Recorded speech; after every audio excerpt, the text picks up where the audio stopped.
So, hello everyone, welcome back to the lecture series of fluid mechanics. This is lecture number 44 of the video lecture series of fluid mechanics, and in this lecture we are going to start a topic rate of flow, that is also known as discharge. So दोस्तों last lecture में हम लोगों ने types of flow के बारे में पढ़ा था। अब हम लोगों को जो फाइंडिंग करनी होगी अपने यूनिट 2 में, उसमें हमें सबसे पहला फाइंडिंग होता है कि डिस्चार्ज निकालना आपके लिए सबसे इंपॉर्टेंट होता है। तो डिस्चार्ज क्या होता है, किसको कहते हैं, आज उसके बारे में जान लेते हैं। एक थोड़ा टॉपिक है बेसिकली इंट्रोडक्शन के लिए, हालांकि बहुत से लोग जानते भी होंगे इसको, लेकिन फिर भी एक बार इसको पढ़ लिया जाए ताकि आगे जब हम लोग टॉपिक इसके फिर डेरिवेशंस करेंगे कंटिन्यूटी इक्वेशंस वगैरह के, तो वहाँ ये चीज़ें काम आएंगी काफ़ी। ठीक है, तो स्टार्ट करते हैं अपने रेट ऑफ फ्लो वाले टॉपिक पे। क्या होता है रेट ऑफ फ्लो? तो अगर मैं सिंपल भाषा में कहूँ कि अगर कोई पूछता है कि what do you mean by rate of flow, तो आप ऐसे कह सकते हो कि सर किसी एक टाइम इंटरवल में या किसी एक टाइम ड्यूरेशन में, ठीक है, कितना क्वांटिटी ऑफ फ्लूइड फ्लो कर रहा है। ऐसे आप बता सकते हो कि भाई एक कोई पाइपलाइन है या कोई चैनल है, तो उससे एक टाइम में कितना क्वांटिटी ऑफ फ्लूइड मूव कर रहा है। जैसे आपने पानी सप्लाई शुरू किया पाइपलाइन से, तो आप कहते हो ना कि सर सप्लाई आ रही है 10 लीटर पर आवर या 10 लीटर पर सेकेंड, ठीक है, ऐसे कुछ कि मतलब कितना क्वांटिटी वो वहां पे सप्लाई दे रहा है। तो मतलब एक तरीके से कि हम टाइम के रिस्पेक्ट में क्वांटिटेटिव मेजरमेंट करते हैं किसी भी फ्लोइंग फ्लूइड का। ठीक है, तो ये आई थिंक सबको क्लियर होगा। जैसे आपके घर में पाइपलाइन होगा, मोटर होगा, आप जैसे ऑन करते होगे टंकी में, आपके जो ओवरहेड टैंक है, छत के ऊपर पानी की टंकी है, वहां पे पानी आपका पहुंच जाता होगा। ठीक है, तो आपको अगर सिंपल कैलकुलेट करना हो तो आप कैसे निकालोगे?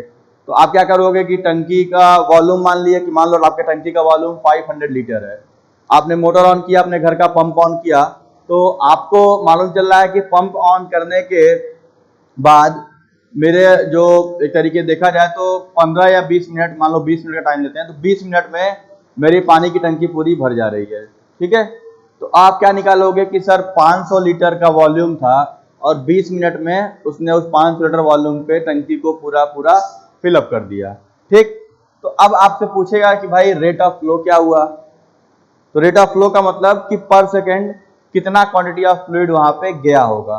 तो 500 लीटर हो गया उसका वॉल्यूम, और आपने क्या किया, 20 मिनट टाइम लिया था, तो उसको सेकंड में कन्वर्ट करके आप उससे डिवाइड कर दो, तो आपको निकल जाएगा कि भाई इस रेट ऑफ फ्लो से ये पानी सप्लाई दे रहा है। ठीक है, सिंपल आपका अगर रेट ऑफ फ्लो ऐसे कह दो, मान लो 10 लोग दौड़ रहे हैं, 20 लोग दौड़ रहे हैं, तो ऐसे रहेगा कि भाई एक आदमी कितना डिस्टेंस कवर कर रहा है, एक तरीके से देखा जाए तो उस सेंस में समझ सकते हो आप कि भाई टाइम के रिस्पेक्ट में वो कितना क्वांटिटी ऑफ पास कर जा रहा है एक तरीके से किसी भी एक चैनल या किसी सेक्शन से, तो उसको हम लोग बोलते हैं रेट ऑफ फ्लो। नोट करना हो तो लिख लो, rate of flow is defined as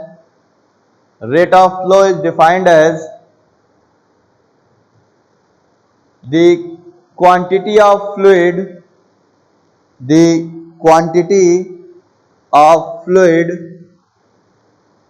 flowing per second, quantity of fluid flowing per second through a section of pipe,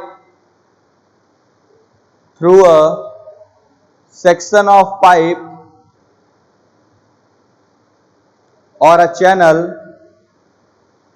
through a section of pipe or a channel. ठीक है, it is defined as the quantity of fluid flowing per second through a section of pipe or channel. किसी भी channel या pipe से flow करने वाला जो होगा कि quantity of fluid flowing per second, कि एक सेकेंड में कितना क्वांटिटी ऑफ फ्लूइड पास किया होगा, उसको हम बोलते हैं रेट ऑफ फ्लो, या टेक्निकली उसको हम लोग बोलते हैं डिस्चार्ज। ठीक है, अब इस डिस्चार्ज में दो चीजें आती हैं आपकी रेट ऑफ फ्लो में, कह सकते हो कि दो पॉइंट इसमें आते हैं आपके। जैसे आप कह लो कि, और ये दोनों किस पे डिपेंडेंट है कि आपको पता है कि फ्लूइड को दो हिस्सों में हम डिवाइड करते हैं फ्लूइड को, एक आपका लिक्विड, एक आपका गैस। ठीक है, लिक्विड क्या होता है आपका, इनकम्प्रेसिबल होता है, ठीक है, और गैस क्या होता है आपका, कंप्रेसिबल होता है।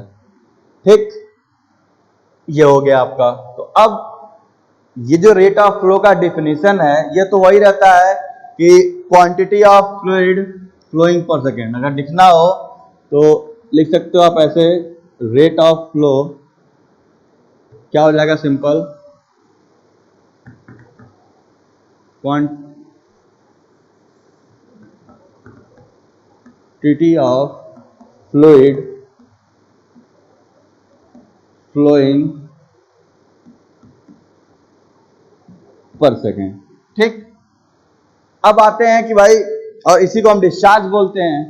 तो प्रॉब्लम क्या आएगी अब कि क्वांटिटी ऑफ फ्लूइड मेजर कैसे किया जाए।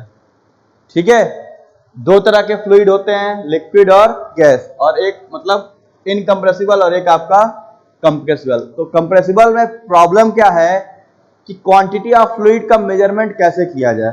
ठीक है, तो अब देखो होता क्या है कि लिक्विड के केस में, ठीक है, हम लोग यहां पे ऐसे लिखते हैं कि अगर आपका इनकम्प्रेसिबल होगा,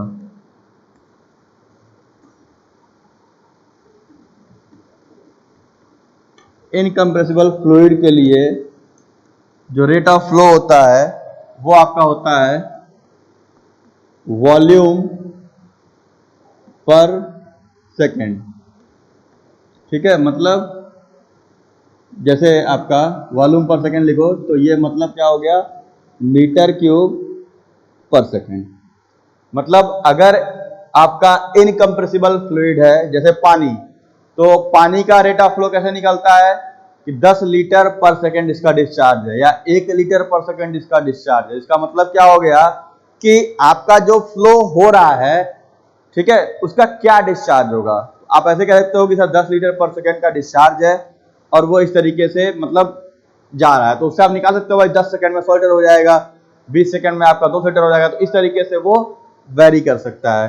तो मतलब आप किसी भी इनकम्प्रेसिबल फ्लूइड के लिए, जैसे वाटर हो गया, लिक्विड है, पेट्रोल है, डीजल है, तो सबका आप ऐसे निकाल सकते हो कि आपका वॉल्यूम पर सेकेंड क्या होगा। ठीक है, लेकिन अब देखो यहां पे दूसरा, अगर हम बात करते हैं कंप्रेसिबल फ्लो की, कंप्रेसिबल फ्लो की बात करते हैं, तो यहां पे हम वॉल्यूमेट्रिक मेजरमेंट नहीं कर पाएंगे। क्यों? जैसे आपका एलपीजी सिलेंडर है जो आपके घर में आता है, तो कभी सिलेंडर आप वॉल्यूम से नहीं खरीदते हो। ऐसा नहीं होगा कि 10 लीटर का सिलेंडर आप लेके आते हो, कभी नहीं होगा। आप हमेशा सिलेंडर किस में खरीदते हो, केजी में।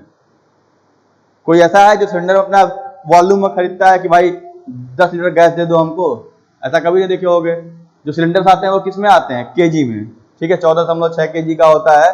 तो आपको क्या लगता है कि ऐसे ही जो भी गैसेस होते हैं, आप देखते हो ऑक्सीजन सिलेंडर या जो आपको मिलता है सीएनजी गैसेस, वो सब क्या है, केजी में मिलते हैं। क्यों? क्योंकि आप कंप्रेसिबल फ्लूइड का वॉल्यूमेट्रिक मेजरमेंट नहीं कर सकते हो। भाई इस पूरे कमरे की हवा को हम एक पाइपलाइन से पास करा सकते हैं, ठीक है, कंप्रेस करके उस पाइपलाइन में आ जाएगा वो। तो अगर हम कहें कि इस कमरे में जितना तेज हवा पास कर रही है तो पाइपलाइन से वही हवा पास करेगी, तो क्या दोनों का रेट ऑफ फ्लो सेम हो जाएगा? नहीं होगा। क्यों? पाइप वाले में डेंसिटी ज्यादा होगी। भाई पूरे कमरे का हवा पाइप में भर दी है तो डेंसर ज्यादा हो गया, ठीक है, और यही इस कमरे से अगर मेजर करोगे तो उसका रेट ऑफ फ्लो अलग आएगा।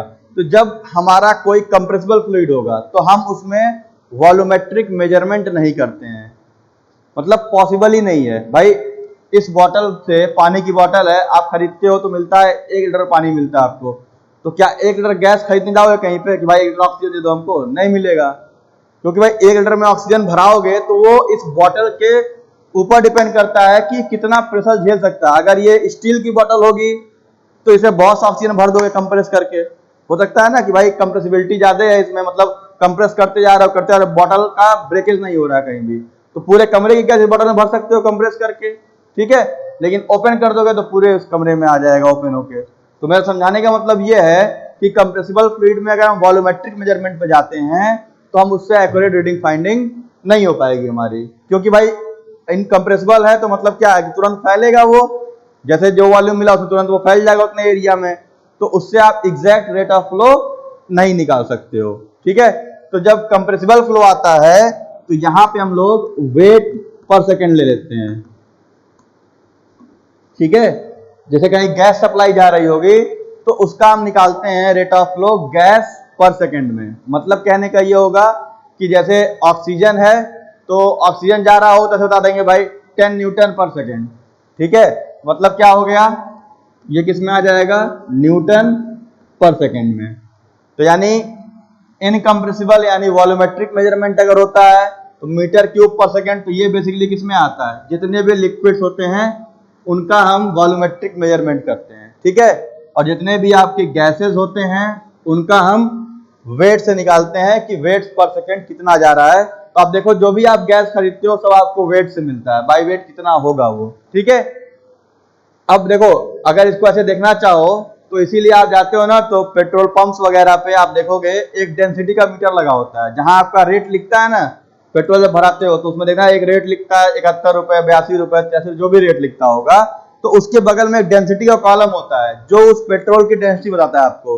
ठीक है, कि डेंसिटी कितनी फ्लक्चुएट करती है वहां पे, तो वो दिखाएगा कि आप जो फ्लूइड ले रहे हो तो आप वॉल्यूमेट्रिक मेजरमेंट ले रहे हो। क्यों? क्योंकि उसकी डेंसिटी फिक्स है और वो डेंसिटी आपको डिनोट करता है कि आपको जिसने फ्लूइड भराया उसकी डेंसिटी, जब पेट्रोल का नियरली 700 के आसपास होता है, 690, 698, 700, 710 तक जाता है।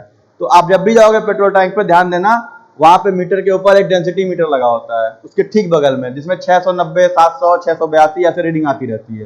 तो वो दिखाता है कि जो आपने वॉल्यूमेट्रिक मेजरमेंट कर रहे हो उस लिक्विड का, उसका डेंसिटी कितना है। तो उस हिसाब से वो अपने आप को बैलेंस करके भेजता है कि वो कमी ना आने पाए आप में। ठीक है, अगर वही गैस होता तो वॉल्यूमेट्रिक मेजरमेंट हम नहीं करते वहां पे, क्योंकि वो फेल कर जाता है वहां पे। तो सीएनजी वगैरह को हम लोग केजी में फिलअप करते हैं। ठीक है, कि हाँ कितना केजी डालना है तो उसके अकॉर्डिंग वो कंप्रेस करके उस सिलेंडर में भर देता है। ठीक, तो अब इसको निकालेंगे कैसे, तो देखो इसको निकालने के लिए सिंपल आप कह सकते हो, अगर हम लिक्विड की बात करते हैं, बाकी तो ये न्यूटन पर सेकेंड कंप्रेसिबल फ्लो के लिए होगा, लेकिन हम फ्लूइड मैकेनिक्स में जो हमें डील करना है मैक्सिमम वो फ्लूइड के ऊपर यानी लिक्विड के ऊपर ज्यादा होता है। तो फॉर लिक्विड्स के लिए रेट ऑफ फ्लो निकलता कैसे है, for liquid rate of flow कैसे निकलता है, तो जो इसी को हम लोग डिस्चार्ज बोलते हैं, रेट ऑफ फ्लो को डिस्चार्ज कहा जाता है। ठीक है, जिसको हम लोग क्यू से लिखते हैं, कैपिटल क्यू होता है डिस्चार्ज का नोटेशन। ठीक है, अब रेट ऑफ फ्लो क्या निकल के आ रहा है, मीटर क्यूब पर सेकेंड। तो ये मीटर क्यूब पर सेकेंड को अगर ब्रेक किया जाए तो किस में ब्रेक हो सकता है, आप देखो मीटर क्यूब पर सेकेंड है तो इसको लिख सकते हो metre square into metre per second लिख सकते हो। मीटर क्यूब पर सेकेंड को अगर ब्रेक करो तो metre square into metre per second सभी लोग लिख सकते हो, होगा ना भाई, metre square into metre upon second तो मीटर क्यूब पर सेकेंड हो गया। तो ये मीटर स्क्वायर किसकी यूनिट है, मीटर स्क्वायर यूनिट है एरिया की। ठीक, और मीटर पर सेकेंड किसकी यूनिट है, वो यूनिट है वेलोसिटी की। ठीक है, तो यहां से क्या निकल के आता है आपका डिस्चार्ज का फॉर्मूला, कि हमने यहां पे लिख दिया एरिया इंटू वेलोसिटी। मैं लिख देता हूं उसको, एरिया मल्टीप्लाइड बाई वेलोसिटी। ये निकलता है ए इंटू वी से, यूनिट क्या हो जाएगी आपकी मीटर क्यूब पर सेकेंड। ठीक, लिक्विड के लिए है। ठीक है, अब देखो अगर एरिया इंटू वेलोसिटी से आप गैस निकाल रहे हो तो गैस में क्या आ जाएगा, अगर हम आते हैं फॉर गैसेस, इसी को लेके चलें फॉर गैसेस, तो इसका डिस्चार्ज क्या हो जाएगा यहाँ पे, क्योंकि इसकी डेंसिटी फ्लक्चुएट करती है तो इसके लिए हमको इसकी डेंसिटी लेके चलनी पड़ेगी। तो वहां डिस्चार्ज आपका आ जाएगा इस तरीके से, आपका density into area into velocity that is equal to rho into a into v. ठीक है, क्या किया गया, हमने डेंसिटी क्यों लिया, क्योंकि गैस की डेंसिटी फिक्स नहीं होती है तो हमें एक डेंसिटी लेके चलनी पड़ेगी जिसपे हम उसमें सप्लाई दे रहे हैं, तो उससे हम इसका rate of flow find out कर लेंगे। तो जैसे यहाँ पे एरिया इंटू वेलोसिटी था, यहाँ पे हो जाएगा आपका डेंसिटी, ठीक है, इंटू आपका एरिया इंटू वेलोसिटी। अब इसका यूनिट निकाल लो, यहाँ से देखो डेंसिटी हो जाएगा आपका केजी पर metre cube into metre square into metre per second. तो ये मीटर क्यूब यहाँ से आपका क्या हो जाएगा,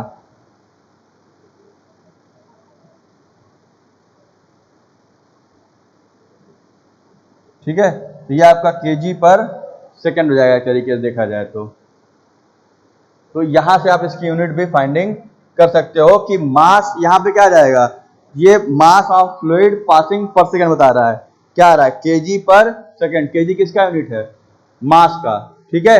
अगर जी लगा दोगे तो वही वेट पर सेकंड हो जाएगा, और अगर केजी आ रहा है that is equal to mass per second. अगर रो इंटू जी ले लेते हैं यहाँ पे तो फिर क्या आता, वेट हो जाता। भाई इसको ऐसे लिख दो, rho into g into a into v, तो अब ये हो गया न्यूटन पर सेकंड, ठीक है। केजी मीटर पर सेकंड स्क्वायर ही तो हुआ, तो वो हो गया आपका न्यूटन पर सेकंड का डायमेंशन दे दिया यहाँ पे। ये सॉल्व करोगे तो ये आएगा न्यूटन पर सेकंड में।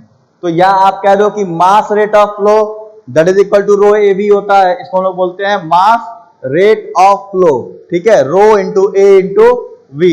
और अगर जी लगा दोगे तो मास एम इंटू जी हो गया वेट, तो हो जाएगा वेट पर सेकंड, ठीक है। तो एक बार फिर मैं रिपीट करता हूं, लिक्विड के लिए सीधा सीधा है कि एरिया इंटू वेलोसिटी या वॉल्यूम पर यूनिट टाइम कर दोगे, मीटर क्यूब पर सेकंड। लेकिन अगर कहीं गैस की बात आती है तो गैस के लिए हमें डेंसिटी लेना पड़ेगा। अगर डेंसिटी लोगे तो रो इंटू ए इंटू वी बनेगा, जो होता है मास रेट ऑफ फ्लो।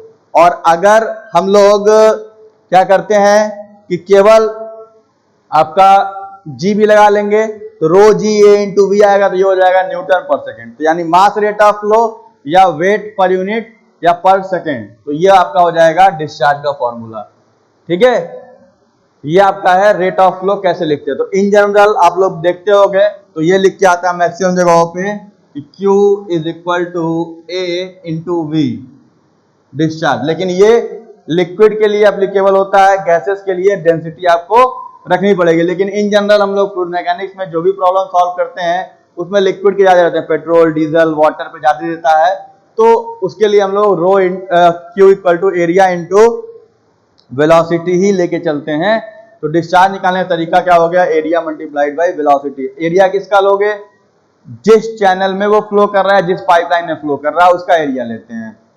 मतलब पाइप है, डायमीटर दिया होगा तो पाई बाई 4d स्क्वायर कर देंगे, और ये वेलोसिटी दे देगा तो वहां से निकल जाएगा, ठीक है। इसमें न्यूमेरिकल्स भी है, मैं कराऊंगा अगले लेक्चर्स में इसके। तो ये आपका एक इंट्रोडक्शन था रेट ऑफ फ्लो के लिए, तो इसको नोट डाउन कर लीजिए आपके लिए, क्योंकि अगर आप लोग लगता है पहली बार अगर देख रहे हो तो भाई नोट कर लो इसको, कहीं ना कहीं ये आपके लिए काम आएगा कि कंप्रेसिबल इनकम्प्रेसिबल के लिए कैसे हम लोग निकालते हैं इसको, ठीक है। इसको नोट कर लीजिए आप लोग।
तो आई थिंक ये नोट हो गया होगा। तो इस लेक्चर में तय रहने देते हैं। इसके बाद आपका है कंटिन्यूटी इक्वेशन है वन डायमेंशन वाला, जो a1 v1 equal to a2 v2 होता है। तो नेक्स्ट लेक्चर में लेक्चर नंबर 45 में उसको डिस्कस करेंगे, continuity equation in one dimension. ठीक है, सो मिलते हैं लेक्चर नंबर 45 में। So thank you very much for watching, see you in the next lecture.